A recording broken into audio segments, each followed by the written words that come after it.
Now, still staying in the FCT, government activities in the nation's capital have been effectively paralyzed today as workers of the Federal Capital Territory Administration commenced an indefinite strike action.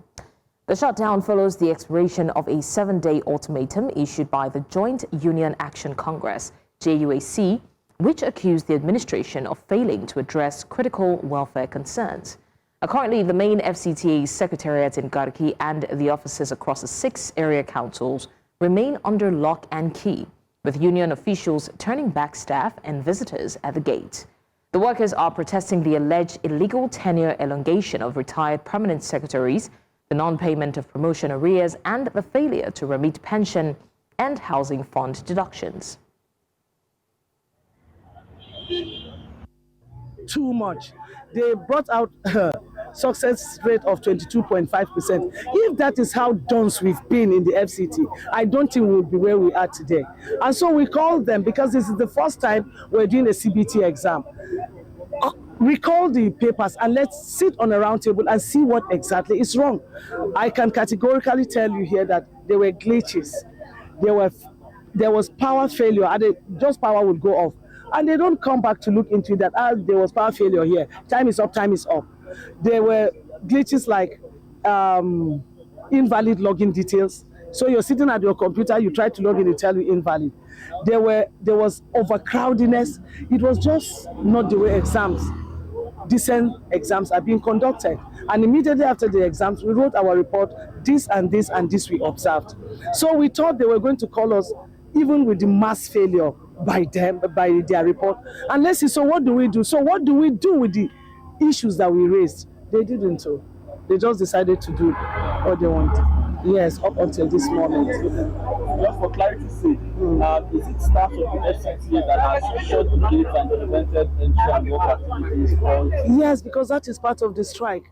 It will not make sense if you're on strike and then All right, now News Central Sagir Ibrahim is currently live at the Secretariat and he brings us the update. Sagir, we can see the situation right behind you, but we're curious to know, is this a shutdown of all departments or just the essential services like the water board and hospital staff? Are these people exempted from this indefinite strike?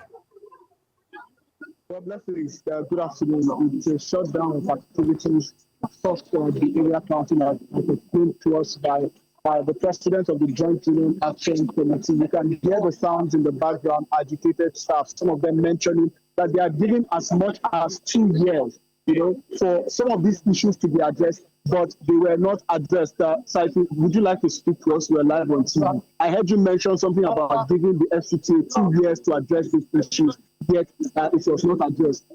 Can you say something else? I'd like you to be my company president. Okay, so now that's the issue. Rather, I speak with the president to get more details, but at the moment, the president is engaged right there within that crowd, try to have some form of engagement with other staffs of the ministry. And of course, we heard that there's the representatives from the minister, from the administration, speaking with them at the ministry. But then the issues continue to go on. I give you a list of them at the moment that are itemized by the president when I spoke about earlier. The failure to address welfare concern, that is one. Secondly, the illegal tenure elongation for permanent secretaries who ought to have retired. She spoke particularly about some of these permanent secretaries, they ought to have retired, they have not retired. And the concern now is there's some form of stagnation within the ranks, causing for those who ought to have been promoted not to be promoted. There's also an issue of failure to pay pension arrears. There's mass promotional examination failure, which she had alluded to, saying that there were challenges, especially considering to the fact that the CBT examination was used for the first time, to conduct promotional exams for this staff. And of course, there is an expectation that there has to be one form of bottleneck for the other, which was the reason for that. There's also the failure to pay overhead arrears as well as intimidation of some workers. These are just some of the issues that she mentioned as the reasons why they have decided to down their tools today after giving a 7-day ultimatum, and it wasn't heeded to. Blessings. Okay, Sagir, one of the major grievances cited is the illegal tenure elongation of directors and permanent secretaries. Has the FCC Minister, Nyesom Wike, or the administration responded to this specific claims at all, considering it blocks the career progression of other staff? Yeah, well, she mentioned, the president had mentioned something around that issue, are trying to be addressed by the Minister of the FCT through our representatives and himself. And like I mentioned at the moment, I believe there's some form of... We'll try to get back to Sagir Ibrahim to give us more update on the FCTA shutdown as he already started to do.